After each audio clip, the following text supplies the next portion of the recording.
now. All right. So, Dr. Debra Rozman, thank you so much for joining us on Go Beyond Summit. Very happy to be here and contribute to this wonderful work.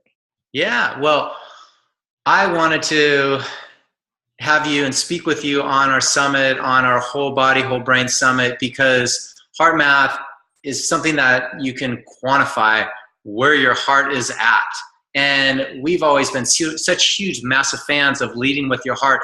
And the way I describe it, just so we have a better background of where I come from, is we lead with our heart. So we talk about it through posture. And when your posture is open, you're just going to lead from your heart and connect with your heart. If you're just hunched forward, you're just going to be thinking too much and not really leading with your heart. And so those decisions will be flawed.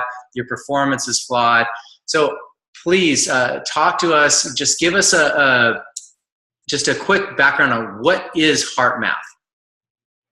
Sure. Well, HeartMath is a company, a research institute, a system, and a methodology of tools, techniques, and technologies that help people get their heart, their brain, their nervous system in sync so that they really can connect more with their heart's intuitive guidance. And yes, the heart really is an intelligent system. We've spent 25 years researching it, along with a brand new field called neurocardiology that's cropping up in different universities as there has been new discoveries since the 1990s about the power and intelligence of the heart. Much more than a blood pump. It actually has its own intrinsic nervous system, can be called the little brain in the heart, but it has neurons that sense, learn, feel, and remember, and are very, very critical for receiving information about how the body is feeling and responding and sending that to the brain through the vagal nerve. And that afferent traffic from heart to brain then regulates a lot of the nervous system and brain response. So we've researched that and developed tools and training programs for people to get in sync so they really can listen to, follow, lead with their heart on a deeply psychophysiological level. Awesome, awesome. Now, before we get deeper into your product and inner balance, please share with us the types of brain waves, the types of heart waves. So I have always worked with athletes to get their alpha levels up so they get more in the flow, in the zone, so they're more aware, alert, conscious, creative. And so share with us the different waves at first. Yes, well, one of our first discovery as a research institute in HeartMath was the critical link between emotions and what's called the rhythms of the heart, or it's measured by heart rate variability. And heart rate variability is a measure of the beat-to-beat changes in heart rate. And that, when it's plotted over time, gives you a tremendous amount of information. In fact, if you have very low heart rate variability, meaning that there's not a lot of variation in the heart rate beat to beat, that is an indicator of all-cause mortality and future predictive health risk, health problems, if it's low for your age and gender. And that's becoming a biometric that's being recognized more and more throughout the medical community. We actually look in the psychological aspect of that, the pattern of that heart rate variability over time, the rhythm. And when you're frustrated, angry, stressed, anxious, worried, all of the stressful emotions, that heart rhythm pattern is a waveform. And when you plot it, it becomes very irregular, jagged, disordered. And the more angry or upset or frustrated you are, the more it looks like an earthquake. It really reflects a lot how you feel inside. And when you're feeling in your heart and caring and loving and respectful and passionate and appreciative, that heart wave gets very smooth, sine wave-like, a coherent waveform. It's really on the power spectrum, one peak.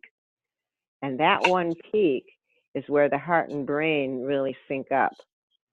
And when disordered heart rhythm or heart wave is sent to the brain, there's two pathways it goes through, to the amygdala and the thalamus. And the thalamus is responsible for synchronizing cortical function. That signal tells the amygdala and thalamus stress, and the response then is desynchronize it, inhibit the higher cortex so you can go into survival mode, trigger the amygdala's familiar responses to stress. Could be an anxiety habit, an anger habit, an impatience habit, could be anything, and that's become familiar in terms of protecting and survival. So when you learn to shift that heart rhythm, that wave, that heart wave, into a synchronized, coherent waveform, that signal to the amygdala and thalamus tells the thalamus the body feels more harmonious. It evokes more of the positive emotional memories, the higher references of put your heart into it, the things you're grateful for, the things that connect you with others. And it actually synchronizes cortical function and all the way to the frontal lobe. So you have cortical facilitation and you see a bigger picture. Awesome. So the heart's driving that process, even if it's your sensory perception or your memories that activate that, it's still the heart power. It's putting out 2.5 watts of power with every beat. That is really powering the information to the brain. Fantastic. And the brain then instructs the rest of the nervous system in the body. So heart rate variability, you're really getting the interaction of the autonomic nervous system that controls 90% of the body's functions. And you're also learning how to enter right into your self-regulation, regulatory capacity. So now, do you call it an M wave? Is there a specific heart wave? Well, the heart wave, that the technology that we produce, when we have two types, the M wave, EM wave, and the Inner Balance app that shows you your heart rhythm pattern in real time, reflecting how you feel, and then trains you to how to shift into that coherent rhythm. And that is showing you the heart wave, if you will call it. We call it the heart rhythm pattern. Awesome. Awesome.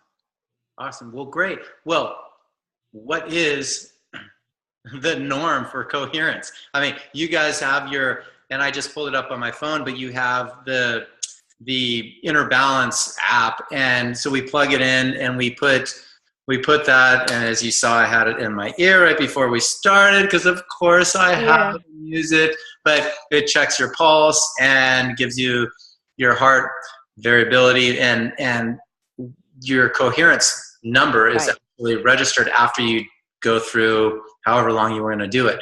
Now, what is a typical coherent level for the average person? And what does someone want to strive to get to, and what is it for a really intuitive, high-level athlete performer? And real quickly, what would, let's say Shaun White, favorite athlete of mine, just performed in the Olympics. He had a clutch last-minute performance to seal the deal for a gold medal and had to get a super high score, almost a perfect score to do it, and he did it. What would his be at before he competed and during? Well, we work with a lot of professional athletes and Olympic athletes who use our technology, and military, Navy SEALs, and they're using it in order to be able to self-regulate their heart rhythm, but also their emotions, and be able to come out of a state of maybe anxiety or performance anxiety right back into inner balance, which is why we named it that.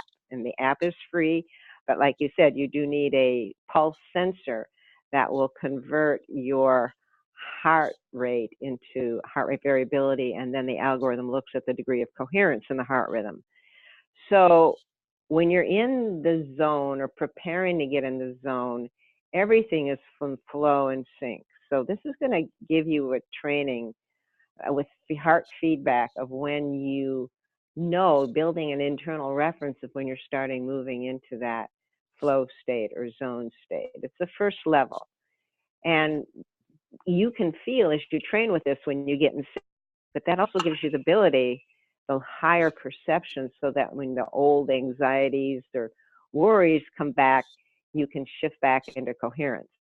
Now, an athlete needs that ability, we all do, but especially in a high performing state, to be able to shift back into that in zone, in sync state as quickly as possible. When you get out, we all get out, get back in.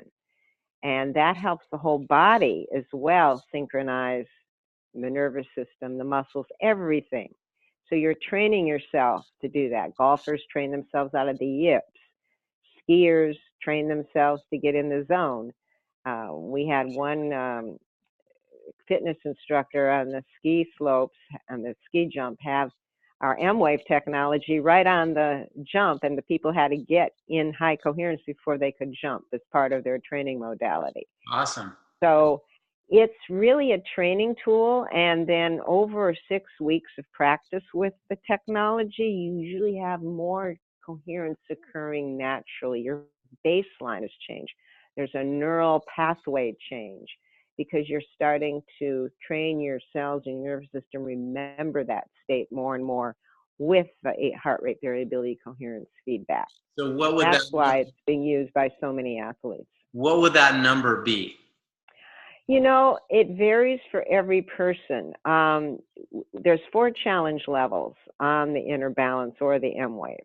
You start at challenge level 1 because you're starting to develop that feedback. You're starting to feel where that sweet spot is. And then you move to challenge level 2 when you're 90% in high coherence. And then when you can do that at challenge level 2, you go to 90, you move to challenge level 3. And again, the idea is to be able to increase your coherence over time, but people are different. Some people have little arrhythmias, some people have different physiology. Now, so I wouldn't say your goal is to have a number 6 all the time, although some people say that is their goal. It's really competitive between you and you, that you're increasing your coherence baseline, and that's going to be different for different people based upon their overall physiology. But once you know the place inside and how you can shift out of frustration into care or appreciation or gratitude, or you know what your key point, your positive trigger is to get in sync, then you know you're there. You feel it. Awesome. So anywhere, from 2, you build on up to 1, or 1, 2, 3, 4, 5 to 6 is basically the stepping stone on your chart, basically. That's right. That's right. Awesome. And it's how long you can stay in high coherence over 3 minutes or 5 minutes or longer. And the HeartMath techniques, there's a whole skill set that we certify coaches, trainers in an online program to be able to use it for themselves and then teach it to their clients, their students. And we have a lot of coaches, athletic coaches, that take that program to add that skill set to their repertoire of coaching or mentoring or instructing. Awesome. I love it. Well, it just raises your intuition levels, and then you raise the alpha levels, and you're feeling more than thinking, and you're responding more than reacting. Exactly right. And in a short period of time, you will increase your reaction times, which is your present and your ability to respond in the present. That's different than reacting emotionally. Right. But, yeah. Awesome. Now, a couple things want to cover definitely real quick on the synergy that you develop. So when you're really leading from your heart, it's contagious. And share with us just real quickly how that ties in with team synergy, for sports, and then also in a corporate setting for Absolutely. all of our. Well, the way it's being used right now in corporate settings, executive teams, any team building exercise, whether it's some of the professional baseball and basketball teams that are using it to build team building and get in sync with each other before you go play or before you make decisions that are really important, weighing choices and decisions, and that's how it's used a lot in companies, is the fact that each heartbeat is putting out 2.5 watts of power, right? It's creating an electromagnetic field. The brain does that too, so does the solar plexus, but the brain's field can only be measured about an inch away from the brain. Solar plexus also is very minimal, but the heart's field is measured 3 to 5 feet away with magnetometers, and we know it goes farther than that. That's how we pick up each other's vibes, so to speak. our vibrations. And when we're angry or frustrated, we can feel that in each other. And when we're joyful and appreciative, whether we're saying anything or not, we can feel that in each other. And it's often unconscious, but if you start tuning to your heart, you can sense it in the room. So developing this room awareness, but first getting yourself in heart coherence, because you think of your heart as a radio broadcasting station through this field, or a radio receiving station, and whatever that heart rhythm pattern is being sent out like a wave through that electromagnetic field. And we've seen it, that exact waveform, be picked up in the brain waves of somebody not even touching but nearby. So we're always affecting each other. And the alpha rhythm synchronized to the heart rhythm, the heartbeat. So that's really important, that the core cells in the amygdala synchronize the heartbeat and the alpha rhythms as well. So that's part of getting in sync. So when you get in sync, get into high coherence, you're creating an energetic environment that makes it easier for others to. When you have a team doing it together, you're really powering up that team resonance and synergy. Awesome. That's exactly why I love this, because it connects your heart, your brain, your nervous system, and it connects you into alpha levels and get into the flow state. And it all starts from your heart. And that's what's so beautiful about this. And one of the cool factors too, and I know you go really deep into stuff as I do, just from watching a lot of your other speaking on the internet. And I do lots of emotional clearings and help people get out of ruts and such as well, and it clears pain. But a lot of this comes from basically their electromagnetic field being blocked in certain ways, and so the heart really responds and is affected by just things in quantum measures, all the way into our human body. So basically our electromagnetic field comprised of waves and particles. Like the particles really control your mind and body. And so when you can harmonize that, you're going to start to flow better. And it's a really powerful thing. So I know HeartMath really ties into that as well. That's right. There's a whole lot of information on our websites. People can go to heartmath.com and heartmath.org and look around. The technologies really fully explained. There's 3 heart variability or heart rhythm technologies at heartmath.com that explain the outcome data and stories of people who've been using it. So, yeah, and the programs, have certification for health professionals. We have thousands of health professionals who, from cardiologists to chiropractors to functional medicine docs, alternative, who take our online HeartMath Interventions program for health professionals who want to teach their clients how to have this self-regulation and reset their response to stress, as well as improve performance. If they're an athletic coach or instructor, they can take that too, because there's so many correlations between the heart, the brain, the stress response, the mental abilities and acuity, and the physical symptoms. Awesome. So awesome. Dr. Debra invite people to come check us out. Yes. Dr. Debra Rozman, thank you so much. And one of the biggest, I think, honors is to give someone, is to let them know that they have just the biggest heart ever, and you definitely do. So thank you so much for your time, all your work, everything you're doing. It's absolutely fantastic. You guys, we're going to offer something. I haven't figured it out yet with them, but we'll have a link to be able to get HeartMath, and so you can have access to it and utilize all the benefits of increasing your coherence levels and then ultimately your alpha levels, and really revving from your heart. So thank you so much for your time. Appreciate it. And thank you. Appreciate it big time. Take care. Bye-bye. Thank you. Bye-bye. Good. Are you happy with that? Yeah. Oh, here, let's see. Stop recording.